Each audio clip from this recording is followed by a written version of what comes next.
in previous lecture we have studied with the what is the digestive system. Okay, वो digestive system पढ़ना हमारे लिए जरूरी क्यों था? क्योंकि हम लोगों को क्या पढ़ने का था? ड्रग्स एक्टिंग ऑन जीआईटी, और जीआईटी में भी जो ड्रग्स एक्ट होते हैं वो भी अलग अलग कंडीशन पे होते हैं. So today we are going for the drugs for the peptic ulcer. Okay, तो हम लोगों को देखने का है what are drugs we are going to use for the peptic ulcer. तो ये जानने के पहले सबसे पहले हम लोगों को क्या पढ़ना पड़ेगा? What is the meaning of a peptic ulcer. Okay, तो ये जो हमारा पेप्टिक अल्सर होता है, ये पेप्टिक अल्सर बेसिकली होता क्या है? ये अपर जीआई ट्रैक्ट का डिसऑर्डर है जिसमें क्या हो रहा है? म्यूकोसा का इरोजन होता है, राइट? इसको हम लोग क्या बोलते हैं? Peptic ulcer. तो ये पेप्टिक अल्सर जीआई के कौन से वाले ट्रैक में, कौन से वाले पार्ट में होता है? तो कौन से पार्ट होते हैं? एक तो क्या कहलाता है हमारा स्टमक में, एंड दूसरा वाला पार्ट कौन सा होता है?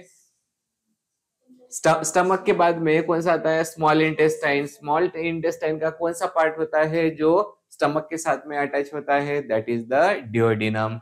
ओके, सो दिस इज किसके साथ में? इट इज द डिओडिनम में ये होता है. मतलब अल्सर्स ऐसे पार्ट में होते हैं जो किसको एक्सपोज होके रहते हैं? स्टमक में कौन सा एनवायरनमेंट होता है? एसिडिक. ओके, मींस ये ऐसा पार्ट होता है जीआई का जो किससे एक्सपोज होके है? This is expose to the acid, right? तो इन्हीं पार्ट पे क्या होता है? पेप्टिक अल्सर होते हैं. और यहाँ पे जो इरोजन होता है म्यूकोसा का, वो किसके वजह से होता है? Because of the action of acid and the pepsin. और ये एसिड के वजह से क्यों होता है? Because there is what? Hyper secretion of acid, और साथ में कौन किसका सिक्रीशन होता है? पेप्सिन. ओके, तो दो चीजें हैं जिसमें क्या क्या हो रहा है? हाइपर सिक्रीशन किसका किसका होता है? Acid as well as pepsin. और जो दूसरा एक होता है उसको क्या बोलते हैं? हेलिकोबैक्टर पाइलोरी का इन्फेक्शन के वजह से भी क्या होता है? Peptic ulcer. Okay, so basically what is peptic ulcer? It is disorder of, because it is disorder of which part? Stomach and duodenum. Okay, which are exposed to the acid. Okay, तो जिसमें होता क्या है? There is the mucosal, क्या कहलाता है? Erosion. Okay, अब यहाँ पे जो हमारा क्या रहता है? म्यूकोसा होता है. ये म्यूकोसा का एक्चुअली में फंक्शन कौन सा होता है? इट हैव द प्रोटेक्टिव क्या कहलाता है? फंक्शन होता है. किसका है? म्यूकोसा का. तो ये जो म्यूकोसा का प्रोटेक्टिव फंक्शन रहता है उसके ऊपर दो टाइप के फैक्टर्स हमेशा एक्ट करते रहते हैं. एक कहलाते हैं हमारे प्रोटेक्टिव फैक्टर्स एंड दूसरे कहलाते हैं हमारे एग्रेसिव फैक्टर्स. ओके, तो प्रोटेक्टिव फैक्टर क्या करेंगे? म्यूकोसा को प्रोटेक्ट करेंगे. एंड एग्रेसिव फैक्टर क्या करेंगे? They will tend to cause the erosion of the mucosa. और हम लोगों ने प्रीवियस लेक्चर में डिटेल में डिस्कशन किया वाला है कि म्यूकोसा क्या होता है, उसके लेयर्स क्या होते हैं. ओके, कौन से सिक्रीशंस होते हैं. तो यहाँ पे प्रोटेक्टिव फैक्टर्स कौन से होते हैं? एक तो कहलाता है कौन सा? Gastric mucus, then bicarbonate ions. Okay, then prostaglandins and the nitric oxide. This will protect the mucosa. फिर एग्रेसिव फैक्टर्स कौन से होते हैं हमारे? Acid, pepsin, bile and infection caused by the H. pylori, which is called as the Helicobacter pylori. Okay, so this is the short information about the peptic ulcer. अभी ये जो हमारे peptic ulcers होते हैं basically these are of two types. Okay, पहला वाला peptic ulcer कौन सा है? Gastric ulcer. एंड दूसरा वाला कौन सा कहलाता है? Duodenal ulcer. ओके, तो ये जो गैस्ट्रिक अल्सर होते हैं उसमें गैस्ट्रिक सिक्रेशन कैसा होता है? नॉर्मल होता है या फिर लो रहता है. ओके, लेकिन उसमें डिक्रीज किस में होता है? इसी को हम लोग क्या बोलेंगे? There is the deficiency. Okay, तो डेफिशिएंसी किस में है? In the mucosal defence. Okay, तो वैसे ही हमारा दूसरा टाइप का कौन सा अल्सर है, डियोडिनल अल्सर, जिसमें एसिड सिक्रेशन कैसा है, देयर इज हाई। ओके, अब देखते हैं पहला वाला कौन सा है हमारा, गैस्ट्रिक अल्सर, दूसरा वाला कौन सा है, डियोडिनल ulcer. Gastric secretion, gastric ulcer में एसिड का सिक्रेशन कैसा है, नॉर्मल। ओके, और म्यूकोसा का डिफेंस कैसा है, डिक्रीज। ओके, मतलब जब हम लोग फूड खाएंगे तब वहां पे एसिड कम है या ज्यादा है, ऑलरेडी नॉर्मल है, बट क्या है, डिफेंस म्यूकोसा का वो कैसा है, कम होके है। तो फूड जाके कहाँ पे जाके अटैच हो जाएगा, म्यूकोसा के साथ में इंटरेक्ट हो जाएगा, जिसके वजह से क्या होता है, there is what, pain after the eating. और क्यों हो रहा है, because there is deficiency in the mucosal defence. Okay, वही हम लोग कहाँ पे देखते हैं, डियोडिनल अल्सर में। तो ये डियोडिनल अल्सर में बेसिकली एसिड सिक्रेशन कैसा हो रहा है, हाई। ओके, मतलब अगर हम लोग फूड खाएंगे तो फूड लेने के बाद में एसिड क्या हो जाता है, डाइल्यूट, और उसके वजह से पेन क्या हो जाता है, स्टॉप हो जाता है आफ्टर द ईटिंग। ओके, तो ऐसे पेप्टिक अल्सर के कितने टाइप है, दो टाइप, कौन से, gastric ulcer and the duodenal ulcer. Okay, so in previous lecture we have studied कि ये मतलब जो अपना एसिड सिक्रेशन होता है वो कहाँ से होता है, कहाँ से होता है एसिड सिक्रेशन, कौन से सेल्स होते हैं वो, इपिथेलियल सेल्स। स्पेसिफिक सेल्स का नाम बताया था हम लोगों ने, these are called as parietal cells.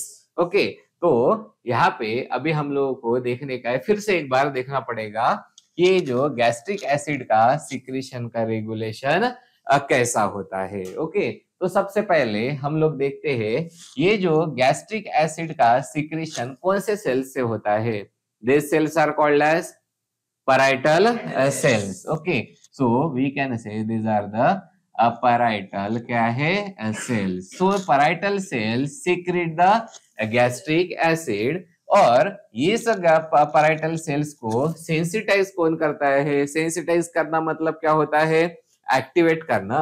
तो एक्टिवेट कौन कौन करता है, तो पहला कौन होता है, हिस्टामाइन। ओके, देन दूसरा कौन होता है, एसिटिल कोलिन, तीसरा कौन होता है, गैस्ट्रिन। ओके, तो प्रोस्टाग्लैंडिन का कौन सा हम लोगों ने रोल देखा था, साइटोप्रोटेक्टिव। ओके, मतलब ये क्या करने वाला है, प्रोटेक्ट। तो basically histamine, acetylcholine and gastrin, ये तीनों क्या कर रहे हैं, एक्टिवेट कर रहे हैं पैराइटल सेल्स को।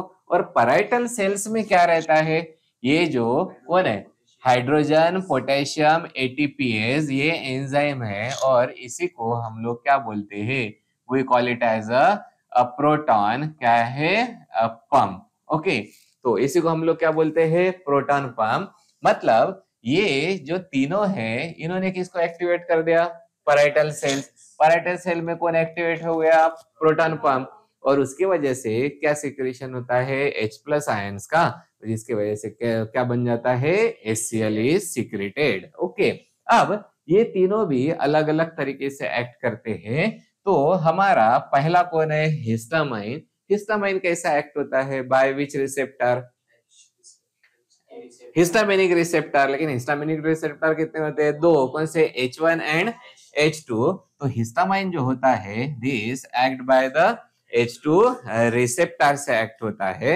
ओके, और ये इसका हिस्टामाइन का H2 रिसेप्टर का कौन सा रोल है, it have the major role in the gastric acid secretions. Okay, फिर दूसरा वाला हमारा कौन सा है, this is the acetyl choline. Acetyl choline आप लोगों ने एएनएस में पढ़ा होगा, acetyl choline act by the muscarinic receptor.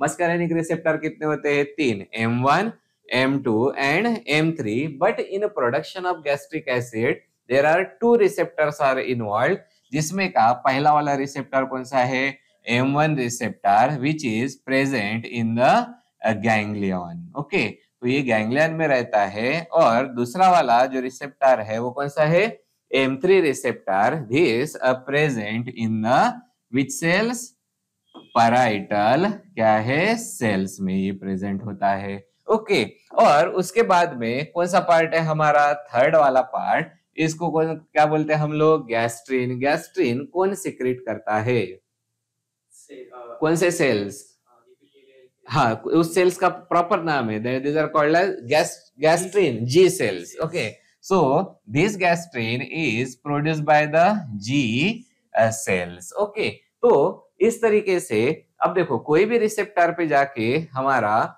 ये क्या हो गया, हिस्टामाइन अगर क्या हो गया, बाइंड हो गया, ओके, तो H2 रिसेप्टर के बाद में इसके क्या हो जाएंगे, पाथवे एक्टिवेट हो जाएंगे। कभी भी रिसेप्टर पे जाके कोई भी उसका क्या कहलाता है, एंटीजन या फिर कोई भी कंपाउंड होता है वो जाके उसके साथ में अटैच हो जाता है, देन उसके अंदर के पाथवेज क्या हो जाते हैं, एक्टिवेट हो जाते हैं। मतलब gastric acid secretion by histamine by attaching to the H2 receptor it will activate the pathway. और ये क्या कर रहा है, पहला वाला pathway, this will increase the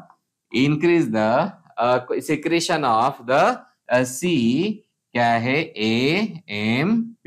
okay, so histamine act by the कौन सा पाथवे है, CAMP पाथवे, एंड वो किसको एक्टिवेट कर देता है, प्रोटॉन पंप को। ओके, फिर हमारा कौन सा वाला है, एसिटिल कोलिन एंड कौन रहता है, गैस्ट्रिन। ओके, तो ये एसिटिल कोलिन एंड गैस्ट्रिन दो तरीके से एक्ट करते हैं। इनका एक पार्ट रहता है वो डायरेक्टली एक्ट करता है और एक पार्ट इनडायरेक्टली एक्ट करता है। तो इनडायरेक्टली एक्ट करने वाला पार्ट कैसा रहता है, मेजर पार्ट होता है। ओके, तो बेसिकली ये भी एक्टिवेट होते हैं, तो उनके लिए भी क्या है, पाथवे होता है, and that pathway is the, एक तो कहलाता है हमारा phospholipase, sorry, okay, so this is the phospholipase C, okay, और phospholipase C, then IP3, okay, मतलब क्या हो गया, इनोसिटॉल 3 फॉस्फेट, और साथ में क्या होता है, DAG। ओके, ये है हमारा किसका नाम, पाथवे का नाम, जिसके वजह से they will control the influx of the that is calcium ions. Okay, मतलब ये कैल्शियम आयंस का क्या कर रहे हैं, मोबिलाइजेशन करते हैं। ओके, और जैसे ही मैंने आप लोगों को पहले बताया था ना कि ये दो एसिटिल कोलिन और गैस्ट्रिन कैसे एक्ट कर रहे हैं, मेजर पार्ट उनका कैसा एक्ट करता है, इनडायरेक्टली। तो इनका जब भी हम लोग क्या देखेंगे, इनडायरेक्ट एक्शन देखेंगे, तो कौन कौन है हमारा, एसिटिल कोलिन, और दूसरा कौन सा है, गैस्ट्रिन। ओके, इनडायरेक्ट ये कैसे एक्ट करते हैं, these are going to cause the, सबसे मेजर रोल किसका बोला था हम लोगों ने, हिस्टामाइन का। मतलब ये दोनों मिला के किसका रिलीज इंक्रीज कराएंगे, हिस्टामाइन का रिलीज, एंड हिस्टामाइन फर्दर क्या कराएगा, एसिड सिक्रेशन इंक्रीज कराएगा, राइट। सो ये एसिटिल कोलिन और गैस्ट्रिन होते हैं, ये क्या कॉज करते हैं, these are causing the release of the histamine. Okay, और ये हिस्टामाइन का रिलीज कहां से करते हैं, फ्रॉम द सेल, और उस सेल का नाम होता है ECL।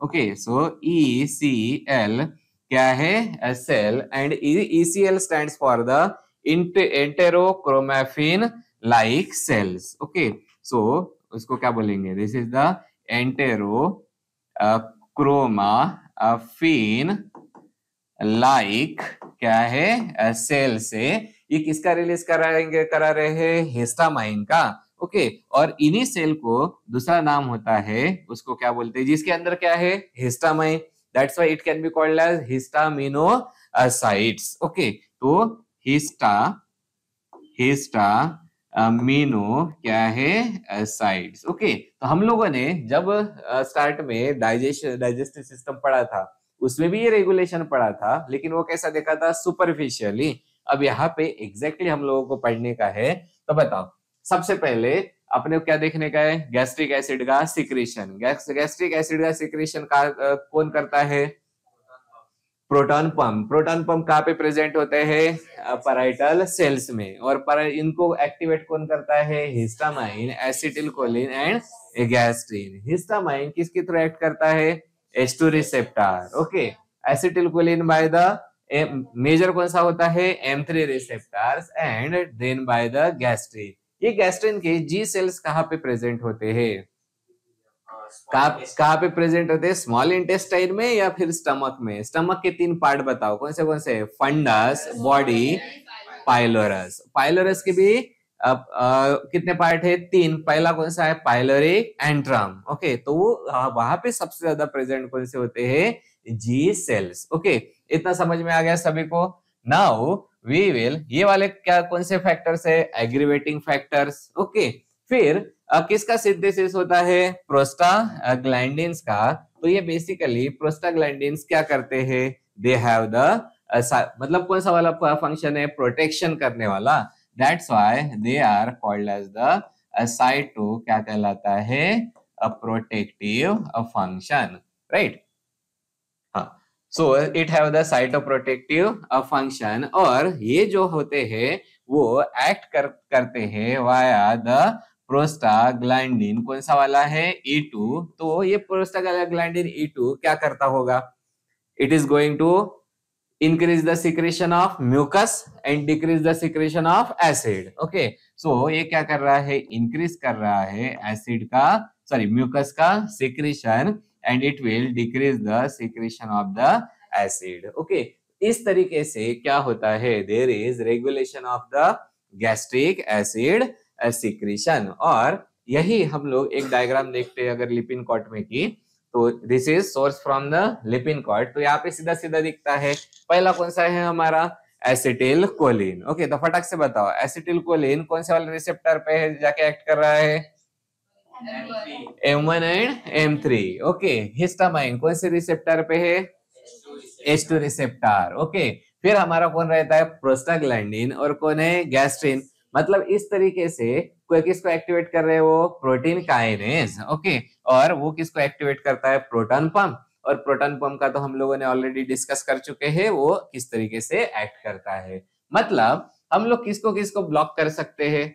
जहां पे एसिटिल कोलिन क्या होता है? बाइंड होता है। ओके, वो कौन सा रिसेप्टर है हमारा? Cholinergic receptor.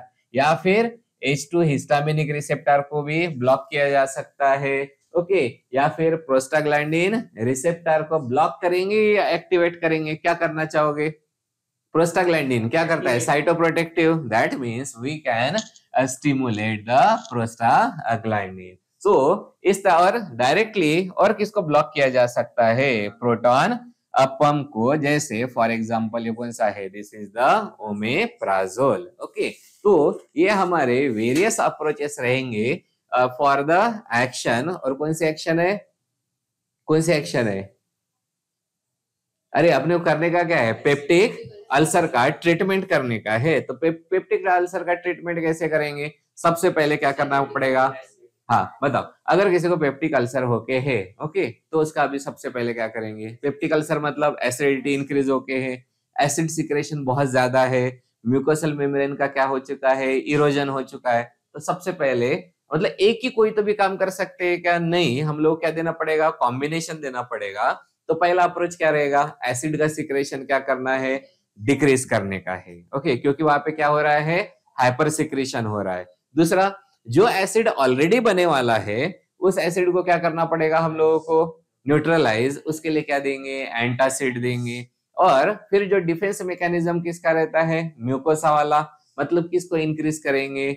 म्यूकस सिक्रेशंस को इंक्रीज करेंगे। ये हमारे अप्रोच रहेंगे for the treatment of the peptic ulcer. और बाद में अगर वो किसकी वजह से हुआ होगा? H पाइलोरी की वजह से अगर हुआ होगा तो हम लोगों को क्या देना पड़ेगा? एंटीबायोटिक्स देने पड़ेंगे। ओके, तो उसी के ऊपर डिपेंडेंट रहता है हमारे drugs for the peptic ulcer.